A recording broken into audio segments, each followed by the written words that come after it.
Ei, hola. Avui et volia parlar de una teoria que tinc sobre les relacions entre pares i fills i no és per tirar merda contra ningú, però és per analitzar una situació que crec que pot estar passant a nivell global i és la idea següent. L'amor incondicional dels pares realment és condicional, no? Um, uh, en la superfície és amor pur, però darrere hi han connotacions, no? Hi han patrons de comportament. D'acord? T'estimem, però has de fer tot el que et diem, no? Et sona d'algú. Llavors, l'amor condicional es basa en... Has d'obeir, no? Has d'obeir la seva idea de felicitat, d'acord? Perquè ells volen la felicitat en base a les seves creences. I tu segurament tindràs diferents creences i el vídeo es basa en això, en analitzar els dos, les dues idees, no? Perquè és un xoc, d'acord? Tu tens una idea diferent de lo que és la felicitat i el que és triomfar, el que és tenir una vida satisfactòria, el que és tenir una bona feina, per exemple, no? En base a tu i en base als teus pares, no? Per exemple, tu pots dedicar-te a ser escombriaire i ser super feliç, però els teus pares no estarien contents perquè no podrien vendre't, no? En els seus familiars i amics, no? En termes de triomfar. Llavors, el xoc es basa en dos mons. Un món que ja no existeix i un món que és l'actual. I això passa amb totes les generacions. Perquè el món no és fixe, sinó que va evolucionant i va transmutant. Llavors, el món antic és el dels boomers, que diu que l'esforç té recompensa, i en el món actual no és així. No és així, en tot cas, la probabilitat de que siguis recompensat és menor. I et vull donar un exemple concret, i és que jo vaig estar en una empresa, em vaig esforçar moltíssim, i aquesta és la típica història, i és que no vaig ser recompensat, no? I pot ser que sigui la nova norma, i és que esforçar-te de més el que fa és rebràs un càstig, no? Seràs castigat et donaran més feina, perquè és el burro. En el món antic potser es valorava això, però jo crec, en base a la meva experiència, en base a totes les experiències laborals que he tingut, l'empresari el que vol és extreure tot el teu valor al menor preu, no? Que té sentit, no? Però això mata la relació, la possible relació, no? De jo treballo per tu i et dono el meu temps, però tu cuida'm, no? L'empresari no et cuida. Llavors, en el món antic, la moneda té valor. Llavors, el sistema monetari, el capitalisme, va deixar de funcionar, va deixar de servir a la població al 1960, més o menys, quan es van inventar la flexibilització quantitativa mitjançant els càrtels bancaris, on aquestes grans famílies poden imprimir diners perquè YOLO. I tu no pots imprimir diners, però ells sí. Llavors, aquesta impressora ha estat funcionant des de llavors. Llavors, totes les monedes estan perdent el valor cada any, no? Com a mínim perden un 2% anual. Llavors, si tu tens, per exemple, diners en el banc i no et generen absolutament res, tu perds valor adquisitiu. Llavors, en el món antic, les monedes tenien més valor que l'actual. En el món actual, cada cop van perdent més. Llavors, en el món antic l'economia anava bé i era estable, no? En general. En tot cas, jo he viscut... Jo he vist la crisi del 2008, no? Que va afectar... que va ser una estafa piramidal als Estats Units i després va afectar tot el món, no? Amb el tema de les propietats. 2008, què més? Què més? És que ha sigut crisi després de crisi. La última és el Covid, no? I no s'acaba mai. I després del Covid, ara hi ha la guerra amb Iran, no? I és tota l'estona, és conflicte constant. I em pregunto, això és normal? No. Això és... ha estat pensat? Doncs segurament que sí, no? Un estat continu de misèria, un estat continu de conflicte. Qui guanya en els conflictes? Uh, els conglomerats armamentístics, que són realment els amos dels Estats Units, que està lligat a la moneda del dòlar. Si Estats Units està en guerra, el dòlar segueix tenint valor, perquè poden obligar els països a comprar petroli amb dòlars. Llavors, obligues a que el dòlar sigui útil. Bé, uh, i sento misèria perquè estem tota l'estona igual. Tota l'estona misèria, tota l'estona estan passant coses dolentes, no? I hi ha una cosa que em molesta molt, i és que no és que passin coses dolentes, això està bé, és el que és. El que em molesta és que a aquesta gent dolenta no li passi res. I em refereixo a que la inacció de la gent bona el que fa és perpetuar la misèria nostra, de tothom, no? Bé, el món no canvia gaire. El món està... Cada cop sembla que vagi més i més ràpid, no? No sé si tu ho has notat, o potser és el meu cervell que està més cuit que... No? Ara, el nou canvi de paradigma és amb la intel·ligència artificial, que tothom ens anirem al carrer, no? La teoria és aquesta, no? Tu ja no cal que treballis, perquè ho farà la intel·ligència artificial.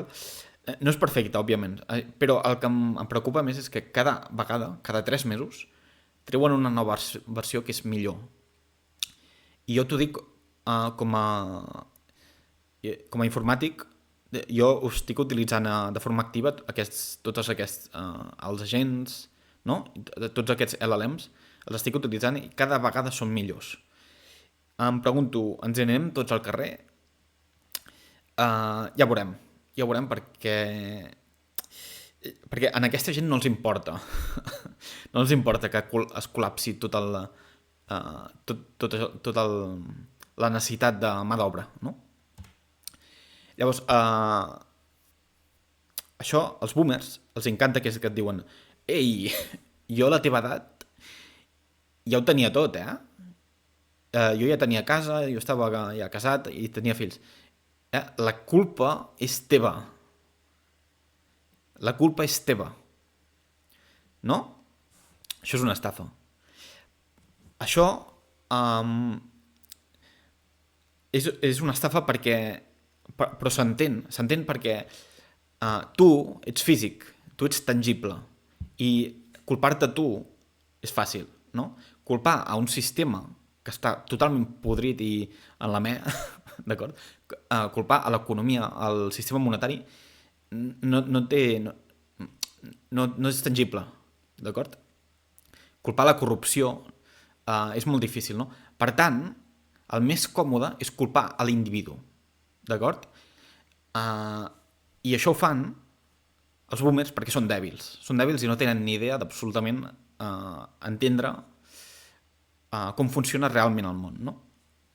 Llavors la culpa és teva, no? I et vull donar un altre exemple en política, i és que et diuen: la culpa és dels moros. Et sona d'algú, això? La culpa és dels moros, tot el que passa, la culpa és dels moros, d'acord? Això és un timo. I la gent que diu això, doncs, té cucs al cervell, no hi ha més, i et tracta de burro. Llavors, el que estic veient moltíssim a tot arreu és: la culpa és teva perquè no t'estàs esforçant suficient, no? Encara que t'esforcis, la culpa és teva, ja està, no? I tu què passa? T'esforces, però la recompensa no està assegurada. Aquí està el timo, no? Llavors, existeix un xoc de mentalitats, perquè el boomer viu en el seu univers i tu vius en el teu univers. Llavors, i univers em refereixo a entendre, no? A la percepció de la realitat. El boomer té raó perquè ell creu en la seva realitat i tu tens raó perquè tu creus en la teva. Llavors, aquest joc de mentalitats passa, jo crec, amb totes les generacions, i és que tots dos teniu raó. És a dir, hi ha una realitat intrínseca, però la interpretació, com que és personal, tots dos teniu raó. I ja està. Tots dos teniu raó. Um,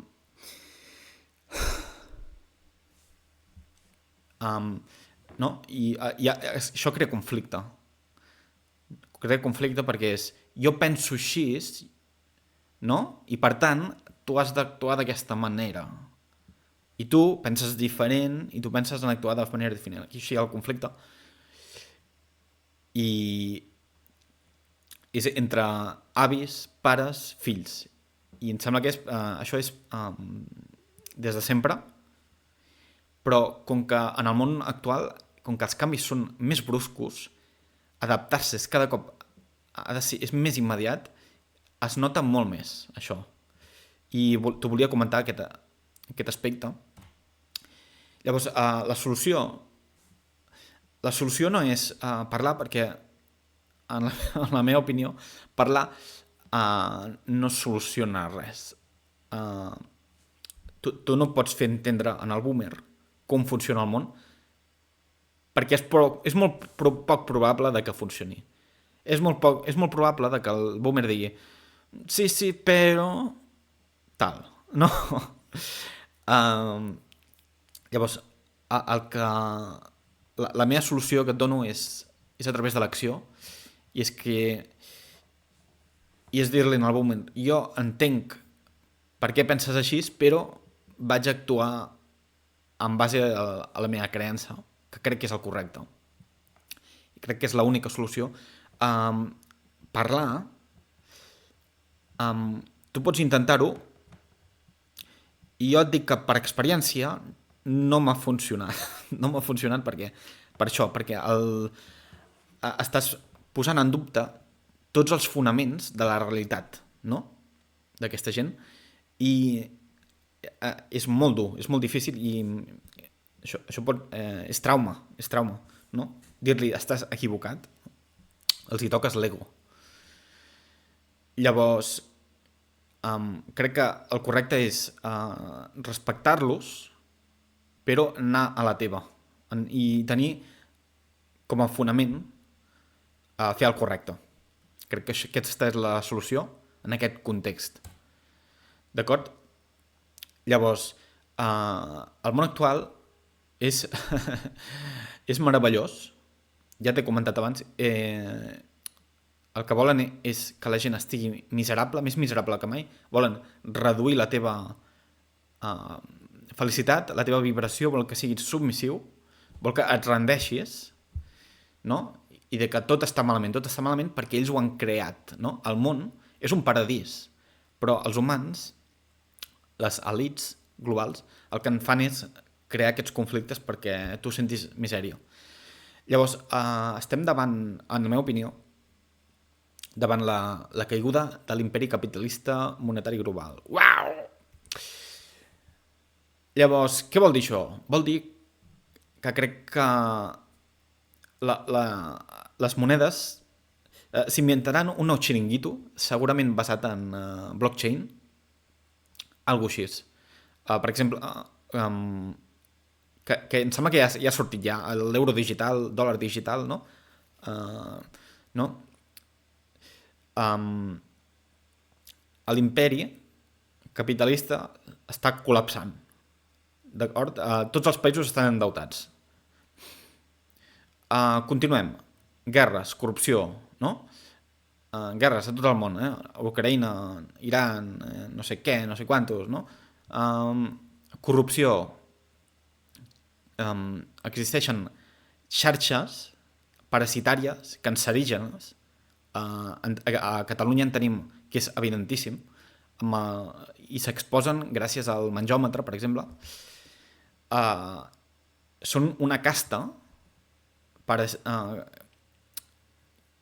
que, en la meva opinió, no et dic el que els hi faria perquè em tanquen a la presó si et dic el que els hi faria, però no pot ser que continuïn així, no pot ser, hem d'aturar-ho, perquè cada cop són més i la població el que fa és servir en aquesta casta i ha de ser al revés, el govern ha de servir a la població i actualment a Catalunya i a la resta d'Espanya és exactament el contrari. Llavors, hi ha una cosa que és superdistòpica, que és Polymarket, que tu pots apostar per qualsevol cosa. I el que està passant és que hi ha, si tu tens informació privilegiada, pots fer inside trading i forrar-te. Pots fer inside trading, que això ha passat amb... Quin dia Estats Units atacarà Iran, no? Hi ha gent que, per exemple, un general pot apostar tota la pasta perquè sap quin dia serà, no? I es forra. I això, Polymarket, s'hauria de prohibir a Europa i tots els xiringuitos d'apostes perquè el que fan és empobrir la població i és molt dolent. És molt dolent el Polymarket. Els casinos haurien de ser prohibits, no? I aquí tenim Xusma, que vol promoure-ho, no? S'han de fer casinos perquè, clar, la gent ha de treballar, no? Són uns fills... són uns desgraciats. L'economia se'n va a la me. He vist una dada d'Estats Units que el GDP, la generació de valor aquest any ha sigut exclusivament de les empreses d'intel·ligència artificial, no? Nvidia, què més? GPT, Google, no? Meta i el Grok. I el que fan és invertir-se... No, Microsoft. Invertir-se entre ells, no? Jo inverteixo en tu, però tu després inverteixes en mi. És a dir, si treus totes les empreses aquestes, veus que l'economia està estancada. Jo crec que està a punt de fotre un petardo l'economia americana impressionant, que podria acabar, no crec que passi, però bueno, amb una guerra civil als Estats Units, però no crec que passi, no? Perquè la gent està supercuita del cervell i no... I amb el cas de l'Epstein, els papers d'Epstein, no ha passat absolutament res, no? Els americans tenen armes a dojo, però no saben què fer, no? No estan totalment submissius. El futur és... ni idea. Li preguntes a algú, jo què sé. Llavors, aquesta incertesa provoca dolor. Llavors, se suposa que... Com has de tenir fills en aquest món, no? Suposo que l'única manera és deixar de mirar notícies, no? Perquè com més entrat estàs de la situació, més caòtic es torna. I hi ha una cosa que he trobat i és que a l'1%, això és en Estats Units, però no sé si és a l'1% global o 1% de l'elit americana, que els boomers, l'S&P 500, són els amos de la meitat del mercat de valors, no? Llavors, vivim en un món de gerontocràcia. És Saturn que es menja els seus fills. Què és? El boomer és jo ja tinc el meu pastís, fota't. Això de plantar arbres per a les generacions següents, mentida, no? El que han fet és tallar els arbres per fer llenya, d'acord? I vull acabar el vídeo amb unes paraules boniques, d'acord? I és que al final de tot, tu ets immortal. Llavors, estàs experimentant misèria absoluta, però és temporal, d'acord? Els dimonis que governen el món és un domini temporal, perquè tu ets infinit. Llavors, nosaltres som la ment del tot experimentant la realitat, no? El cos humà és un processador de realitat, ja està. Tot és tot és ment, tot és esperit, i el dolor és temporal. D'acord? Jo realment crec que això, crec que som ment i, uh, i sento això, sento que a nivell macro, deixant de banda lo material, som infinits i estem passant per una fase de misèria absoluta que potser ens pot ajudar a elevar-nos encara més i a créixer més, no? I a expandir més la ment. I jo crec que en això... però tampoc et vull justificar la misèria. Crec que no és massa correcte, no és correcte, realment. Que al món actual que hi hagi gent que es mori de gana, que hi hagi gent que es mori per guerres, ningú vol el collons de les guerres. Això són vells que s'avorreixen i es decideixen enviar a gent jove a matar-se entre ells. I ningú vol morir, ningú vol patir en aquest món, però ells mouen els fils i ells són psicòpates i el que ens pot ajudar més és ser conscients d'això. I internauta, això és tot. Ho torno a repetir una última vegada. Som la ment del tot, experimentant la realitat. Tot és un, tot és ment, tot és esperit. Tota aquesta gent dolenta estan malalts, no estan bé. I el que s'estan fent és mal a ells mateixos, perquè ells no entenen que quan tu fas mal en algú, tu estàs fent mal a tu mateix.